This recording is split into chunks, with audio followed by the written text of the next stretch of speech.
আসসালামু আলাইকুম। টুরস 98 পক্ষ থেকে সবাইকে শুভেচ্ছা এবং অভিনন্দন। আজ আমি আপনাদেরকে দেখাবো একটি রাস্তার চারপাশ কতটা সুন্দর হতে পারে এবং যাব মামার বাড়ি। যাওয়ার পথে শুধু রাস্তার চারপাশটাই দেখাবো এবং দেখতে দেখতে যাব আসলেও রাস্তার চারপাশের প্রকৃতি কেমন হয়। তো চলুন বন্ধুরা, শুরু করি যাত্রা। এই মুহূর্তে আছি জাহাঙ্গীরনগর বিশ্ববিদ্যালয়ের পাশে। আসলে রাস্তার চারপাশ অবশ্যই সুন্দর হওয়াটা খুবই জরুরি, কারণ যে কোনো জার্নি কষ্টসাধ্য। সেই ক্ষেত্রে যদি প্রকৃতি সুন্দরভাবে সাজানো থাকে তাহলে আমরা দেখতে দেখতে সেই পথটা অতিক্রম করতে পারি। তো এই মুহূর্তে জাহাঙ্গীরনগর পার হয়ে আমি চলে আসছি সাভার ক্যান্টনমেন্টের কাছাকাছি এবং সেটা পার হয়ে নবীনগরের পথে এবং ফুটওভার ব্রিজের এই মুহূর্তে দেখতে পাচ্ছেন এটা নবীনগরের সেই ফুটওভার ব্রিজ এবং আমার ডান পাশে নবীনগর এবং সেনা মার্কেটটাই দেখা যাচ্ছে। আমরা এখান দিয়ে ডান দিক হয়ে চলে যাব ইপিজেড হয়ে। তো আমরা আস্তে আস্তে সেই গল্পই বলবো। আমরা বাইপেলে চলে এসেছি, দেখতে পাচ্ছি আমাদের যে উড়াল সড়ক তার কাজ প্রায় এদিকে শেষ। আসলে যদি আমি অতীতের কথা বলতে যাই, এই রোডটা ছিল, আমি যেটুকু দেখেছি আর কি, 6 ফিট। একটা গাড়ি একদিক থেকে আসলে আরেক দিক থেকে আসতে পারতো না, থেমে থাকতে হতো। সেই রোডটা আজকে উড়াল সড়ক হয়ে গেছে। তার মানে কোথা থেকে কোথায় চলে আসছি। এই মুহূর্তে আমরা ইপিজেড ক্রস করতেছি। ইপিজেডের এই অংশটা এখনো কাজ বাকি আছে, অনেকটাই প্রায় হয়ে গেছে, কিছু কিছু বাকি। তো এই দিকটা আবার অনেকদিন পরে আসা হলো। তো আমার আজকের গন্তব্য তো আগে আপনি দেখিয়েছি মামার বাড়ি। তো আমার আজকের যে ভিডিওটি শুধু রাস্তা এবং রাস্তার দুপাশ নিয়েই আপনাদেরকে পরিচয় করিয়ে দিব। সাভার থেকে মির্জাপুর হয়ে কিভাবে আমার মামার বাড়ি যেতে হয় এবং দেখাবো তার আশেপাশের সৌন্দর্য এবং চেষ্টা করব প্রত্যেকটা জায়গার নাম আপনাদের ভিডিওতে লিখে দেওয়ার। এই মুহূর্তে আছি আমি চিরানি, যে জায়গাটা উড়াল সড়কের শেষ প্রান্ত হয়ে আসছে। এখান থেকে উড়াল সড়কে উঠবে এবং নামবে। তো বন্ধুরা চলুন যেতে থাকি। শুধু যে রাস্তার দুপাশে ভালো থাকবে সেটা নয়, এই যে দেখেন একটা মহাসাগরের পাশে এইভাবে পার্কিং করে রাখা হয়েছে, এটা কতটা যুক্তিসঙ্গত এটা কর্তৃপক্ষের দৃষ্টি আকর্ষণ করেই থাকলো। এই মুহূর্তে আমি এবং আমার সাথে যে পাইলট দুজনকে আপনারা দেখতে পাচ্ছেন। আমি মোহাম্মদ মাসুদুর রহমান, টুরস 98-এর স্বত্বাধিকারী এবং পরিচালনাকারী। তো বন্ধুরা, আমার এই মুহূর্তে যে রাস্তার পাশে ময়লার যে ভাগাড় দেখতে পাচ্ছি, এটাও খুব বিরক্তিকর, কারণ গাড়ির ভিতরে থাকলেও এই ময়লার যে দুর্গন্ধটা এটা কিন্তু অবশ্যই নাকে আসবে। এবং এটা আমি শুধু আমার কথা বলে বলছি না, যারা এখানে অটো দিয়ে যাচ্ছে, যারা নন এসি বাসে যাচ্ছে, তাদের অবস্থাটা কি, এটার জন্য দৃষ্টি আকর্ষণ থাকলো কর্তৃপক্ষের উপর। এই মুহূর্তে আছে কবিরপুর। তো বন্ধুরা বলে রাখি, কবিরপুরেও আমাদের একটা বাড়ি আছে, যেখানে মাঝে মাঝে আমরা আসি, দেখি। এখানে প্রায় 120 শতক জমির উপরে আমাদের বাড়ি। সেই কবিরপুরের উপর দিয়ে যাচ্ছি, দুপাশে সবুজ, মাঝখান দিয়ে পিচ ঢালা পথ, দেখতে খুবই সুন্দর লাগছে।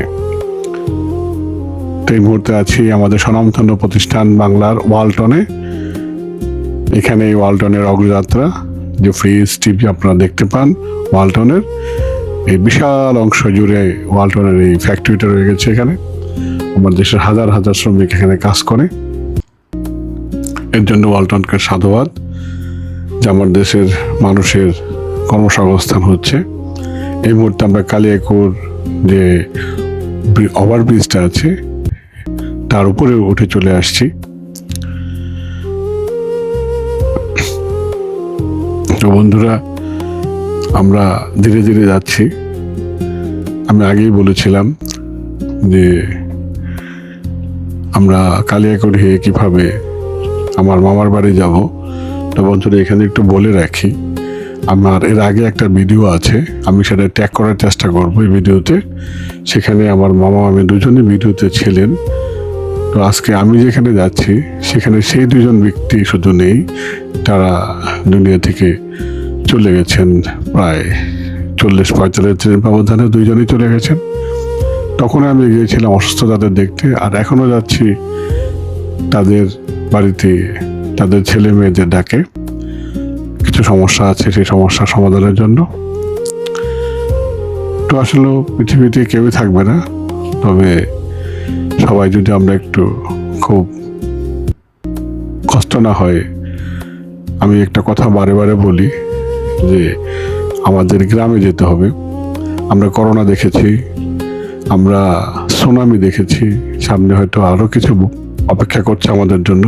এই মুহূর্তে আছি মির্জাপুর বাইপাস, এখান দিয়ে আমরা বের হয়ে যাব আমাদের গন্তব্য মামার বাড়ি হারিয়া কামারপাড়া। তো যা বলছিলাম বন্ধুরা, আমরা অনেকগুলো বিপদ আমাদের সামনে দেখেছি এর আগে। তো এই জন্য আমি বলি যে গ্রামে যারা থাকেন বা আছেন তাদের সাথে একটা যোগাযোগ রক্ষা করার জন্য, ভবিষ্যতে হয়তো বা কোনো না কোনো বিপদে আপনি যেহেতু শহরে থাকেন, আপনার অবশ্যই উপকারে লাগবে। রাস্তার দুই পাশে সারি সারি সবুজ গাছ, মাঝখান দিয়ে এগিয়ে চলছে কালো পিচ জ্বালা পথ। দূর দূরে চোখ মিললে দেখা যায় সবুজের ধান ক্ষেত, মাঝে মাঝে ছোট ছোট গ্রাম, পুকুর আর খোলা মাঠ। হালকা বাতাসে গাছের পাতায় দোল আর পাখির কিচিরমিচির যেন পুরো পথটাকে আরো প্রাণবন্ত করে তুলছে। কথাগুলো আসলে এরকম সৌন্দর্য দেখলেই মুখ থেকে বেরিয়ে আসবে। যাত্রাপথে প্রতিটি বাঘ যেন নতুন একটি দৃশ্যের দরজা খুলে দেয়, নতুন একটি করে গল্প তৈরি করে। তো আসলে গ্রামের রাস্তাপথগুলো এরকমই, আপনি যতটাই যাবেন ততটাই মুগ্ধ হবেন। আর এই মুগ্ধতার কারণেই আমাদের যাতায়াত করতে বা জার্নি করতে খুব একটা বেগ পেতে হয় না। এমন মনোমুগ্ধকর পথ ধরে এগিয়ে যেতে যেতে হয় গন্তব্য পৌঁছানোর চেয়ে এই যাত্রাপথই যেন সবচেয়ে সুন্দর। বাংলার প্রকৃতি, সবুজের সমারোহ আর গ্রামের সহজ সরল জীবন সত্যি হৃদয় ছুঁয়ে যায়। যে কথাটা আমি বলছিলাম, আমাদের গ্রামে যোগাযোগ রাখতে হবে যাতে বড় ধরনের কোনো প্রাকৃতিক দুর্যোগ এসে আমাদেরকে ভেঙে ফেলতে না পারে। এর জন্য যেটা করণীয় সেটা অবশ্য এর আগে পরে কয়েকবার বলা ছিল, তারপরে আমি আবার বলবো। যেমন গ্রামে যারা থাকেন তাদের সাথে প্রতিনিয়ত একটা যোগাযোগ রক্ষা করা, তাদের বিপদে আপদে তাদের পাশে দাঁড়ানো, তারা ডাকলে তাদের ডাকে সাড়া দেওয়া এবং তাদেরকে বিভিন্নভাবে অনুপ্রাণিত করা যে তোমরা গ্রামে থাকো, গ্রাম থেকেই একটা কিছু করার চেষ্টা করো। আমার জানা মতো অনেকেই গ্রাম ছেড়ে দিয়ে শহরমুখী হয়ে গেছে এবং তাদের মধ্যে আমিও পড়ি। আমার বাপ চাচারা যারা আছেন তারাও কিন্তু তাদের গ্রাম ছেড়ে দিয়ে শহরে চলে আসছেন। তাতে কি হয়েছে জানেন? গ্রামে একটা শূন্যতা তৈরি হয়েছে। এই শূন্যতা অনেকে উপলব্ধি করতে পারে, অনেকে পারে না, কিন্তু আমার যখন শিকড়টা ওখানে, আমি অনেক সময় টের পাই এবং আমি মাঝে মাঝে ছুটে যাই শিকড়ের টানে, সেই মাটির টানে, মাটির কাছে। যদিও সেখানে কোনো বাড়িঘর নেই, কিন্তু আমাকে যেতে হয়। আর স্বভাবতই আমি গ্রাম পছন্দ করি, গ্রাম ভালোবাসি। দুবেলা না খেয়ে থাকতে পারবো, কিন্তু গ্রাম ছেড়ে দিয়ে থাকতে পারবো না। গ্রামটা আমার কাছে এমনই একটা প্রিয়। তা আমি মাঝে মাঝে মনেও করি যে একটা টিনের ঘর করে সুন্দর করে যদি গ্রামে বসবাস করা যেত। এর আবার একটা প্রতি উত্তরও মাঝে মাঝে আসে যে গ্রামের মানুষ এখন অনেকটাই রাজনীতিবিদ হয়ে গেছে। তো যাই হোক, আজ আমার যাত্রা শুরু করেছি এক মনোমুগ্ধকর পথে। রাস্তার দুই পাশে সারি সারি সবুজ গাছ, যেন প্রকৃতির তৈরি একটি সবুজ ক্যাম্পাস, সবুজ সুরঙ্গের মতো। মৃদু বাতাসে দুলছে পাতাগুলো, আর সেই দৃশ্য মুহূর্তেই মনকে শান্ত করে দিচ্ছে। আসলে গ্রামে আসলে আপনার মন শান্ত হবেই, কারণ এ ধরনের সবুজময় জায়গাগুলো আপনার শহরে কখনোই পাবেন না, যা শুধু গ্রামেই পাওয়া সম্ভব। আমরা যেখানে ছিলাম এই কারণে আমরা গ্রামে যে আত্মীয় স্বজনগুলো থাকবে তাদের সাথে যথাযথভাবে যোগাযোগটা রক্ষা করব। গাড়ি যত সামনে এগিয়ে যায় প্রকৃতি ততই নতুন রূপে ধরা দেয়। মনে হয় এই পথের প্রতিটি মোড়ে লুকিয়ে আছে নতুন কোনো গল্প, নতুন কোনো সৌন্দর্য। এমন পথ শুধু গন্তব্যে পৌঁছে দেয় না, হৃদয়ে ভরে দেয় প্রশান্তি আর ভালোবাসায়। তো বন্ধুরা, যাই বলছিলাম, আমার উদ্দেশ্য ছিল আজকে যে মামার বাড়ি যাব। আমি সাভার থেকে রওনা দিয়েছিলাম, সারাটা রাস্তা আপনাদের সাথে গল্প করতে করতে এসেছি এবং মাঝখানে কিছু গুরুত্বপূর্ণ কথা বলেছি, এখনো বলার চেষ্টা করছি। বেশ কিছুদিন হলো হামের একটা প্রদ্রুপ আমাদের উপর দিয়ে গিয়েছে। শহরে যারা আমরা বসবাস করি তারা কিন্তু নিতান্ত একা। আপনার বিপদে আপদে আসার মতো লোকজন খুব কমই আছে। এই যে ধরেন না, আপনার পাশের বাসার যে গেটটা, সেই গেটটাও বলতে পারবেন না আপনি বেঁচে আছেন না মরে গেছেন। শহর কেন্দ্রিক লোকজনগুলো সাধারণত এরকমই হয়। আর আমি যেখানে ছোটবেলায় বড় হয়েছি সেখানে আমরাই আমার দাদির মুখে শুনতে পেতাম উত্তর পাড়া, দক্ষিণ পাড়া, পূব পাড়া, পশ্চিম পাড়া। খেলেছি গোল্লা সুট, খেলেছি দাঁড়িয়াবান্ধা, খেলেছি টুকপলান্তিস, এই ধরনের অনেক খেলা আমরা খেলেছি। কিন্তু এখনকার ছেলে মেয়েরা এই খেলাগুলোর নামই জানে না। এটার কিছুটা দোষ আমাদেরও আছে, আমরাও সেটা বলার চেষ্টা করি। এটা সেরকম জায়গা নেই, সেরকম অবস্থা দিতে পারি না, সব মিলিয়ে একটা বিব্রতিকর একটা পরিস্থিতিতে আমরা এখন আছি। তারপরেও শত কষ্টের মাঝে যদি ওই গ্রামের ওই লোকটির সাথে আমাদের সম্পর্ক ভালো থাকে, তাহলে বছরে দুবার যদি সবাইকে নিয়ে গ্রামে বেড়াতে যাওয়া যায়, তাহলে কিন্তু ছেলেমেয়েরা ভালো থাকে।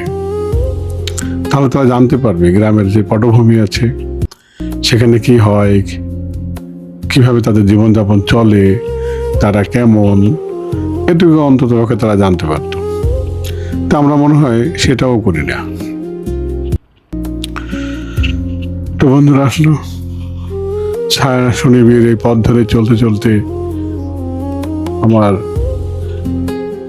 কয় টাকা মামু? 20 টাকা 2200। মামু কিন্তু চিনে আমারে, এর আগে 2 ভাই মিষ্টি নিয়ে গেছে, টের পায় না। আগে আসলে দোকানে বসে যেতে হয়। আমরা আসলে 20 টাকা না কেজি হিসাবে আছে কোনটা? না 20 টাকা। 20 টাকা না? 2200, হ্যাঁ। কোন টাকা কেজি হিসাবে খাইলাম? মির্জাপুর। মির্জাপুর না? হ্যাঁ, ওই একই কথা, মানে কেজি হিসাবে নিবার আপনার বাজি কালে কাটে গেলেন না। কেজি হয়ে গেছে তো। অনার বেশি কিনে। তাহলে কই যাচ্ছে দোকানে কি বাইরে তো আছে নাইলে 10 টাকা করে লইবে।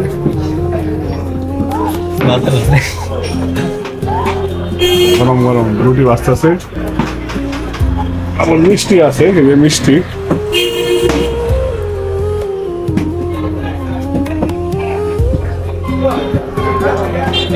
সকালে নাস্তা হলো মিষ্টি আর রুটি। ভালো মামু, তোমার দুটো ব্যাকআপ করে। এত বড় রুটি 20 টাকা না? আগে কেজি হিসাবে ওটা ভালো আসলো, দামটা কেজি হিসাবে বিক্রি করছে। তান্দ্রা কেজি হিসাবে আছে এখনো আছে। এখনো ঘিউরে এখনো কেজি হিসাবে বিক্রি করে। মানিকগঞ্জ ঘিউ অনেক গেলে এখনো কেজি হিসাবে পাওয়া যায়। কটা বন্ধু ব্যস্ত মামু? তো বন্ধ হলাম ভাই, বন্ধ আমি আছে ঘন্টাখানিক মোটামুটি। সকালবেলা কত ব্যস্ত? আচ্ছা দুইবার হাজার দিলে থাকে কয়টা? ওটাই কোন দেবো, ওটা আমার মাসের শেষে মাল ফারি শেষে। মাসের শেষে না তো দিন দিয়ে খরচ করো না? ডেইলি হিসাব করেন না। ডেলি হিসাব করি না, মাসের শেষ। মাসের শেষে হিসাব করে, লাভ লস হিসাবটা মাসের শেষে। ঠিক আছে, থাকি নাই বাড়তে না। এই থামন দিতে আসলে একটা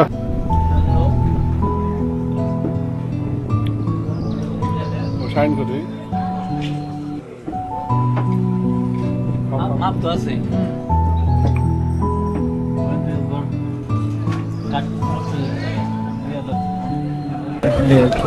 সকালে নাস্তা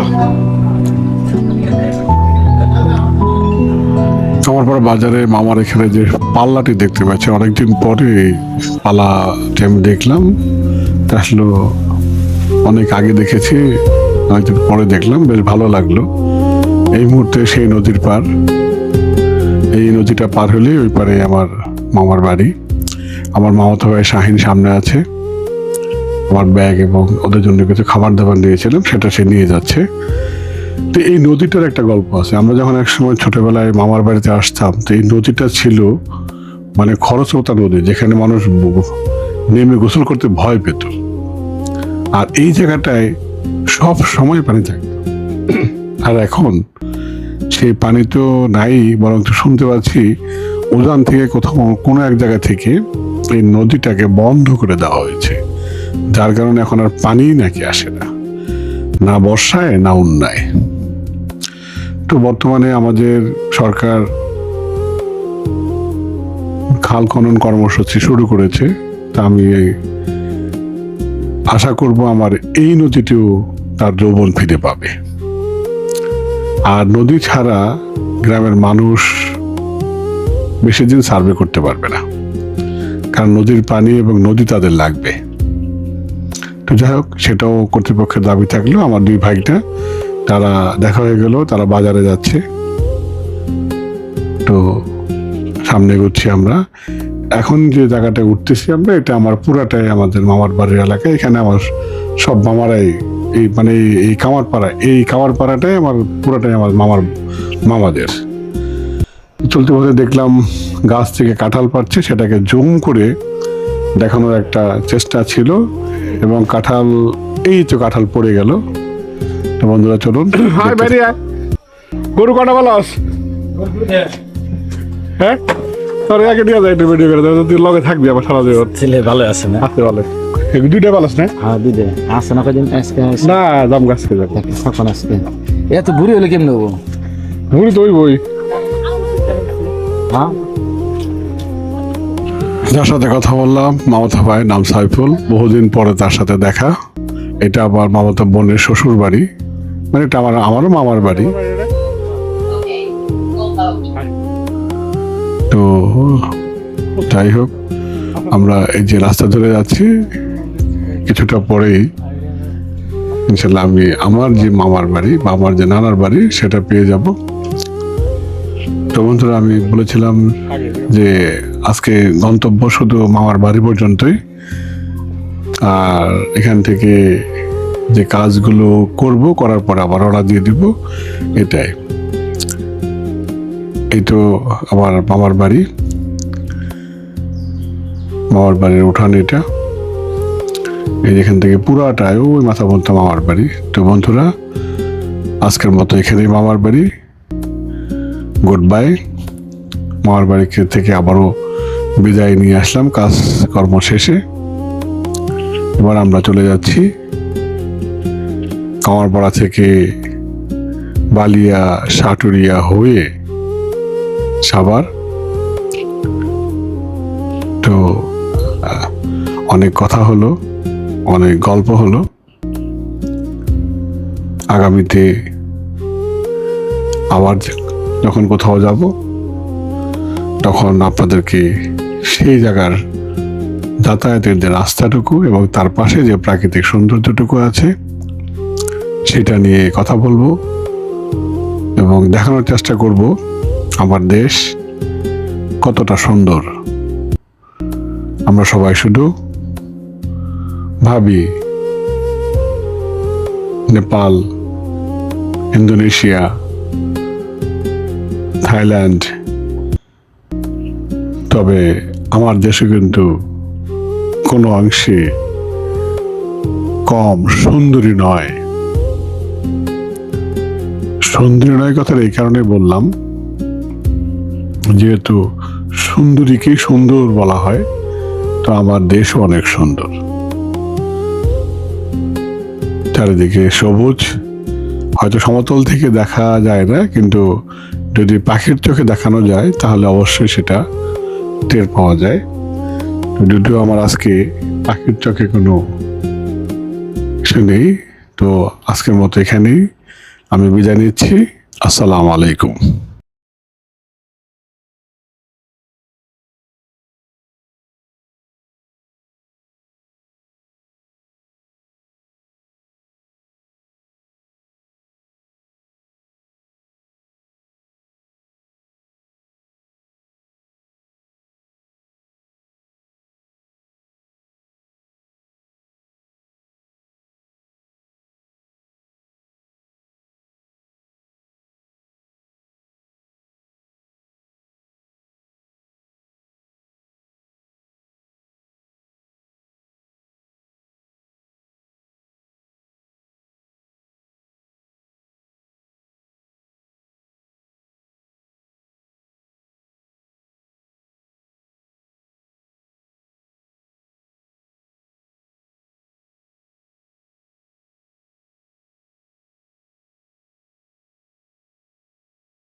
যাই পারুন তো আমি না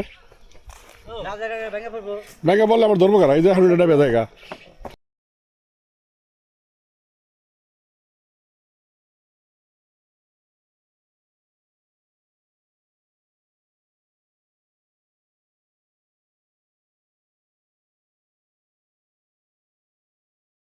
এটা হইলো এই নদীতে পানি নাই ছোটবেলায় এসে নদীতে এসে নামার ভয় পেয়েছে নামতে পারে নাই ভয়ে আগে তো কাগজ ছিল প্রচুর তাই না আর এখন কি অবস্থা এই যে কাগজ অবস্থা না এই কাগজে কিভাবে সরবো এটি দুলেন দরকার এটা হইলো এটা কোনো কথা এই জায়গায় আগে গোসল করার সাহস পায় না আমার এই নিয়ে চৈত্র মাসেও তো 20-25 পানি থাকছে হ্যাঁ এই জায়গায় সবসময় পানি থাকছে এটা বন্ধ করছে কোন জায়গা থেকে এটা মুখে বন্ধ রে ঘুরে ঘুরে চাইপে গেছে একবারে ওইটাই খুলতে হইব কি মামা কি অবস্থা কই যাও বাজারে বাজারে কি করতে যাও আসো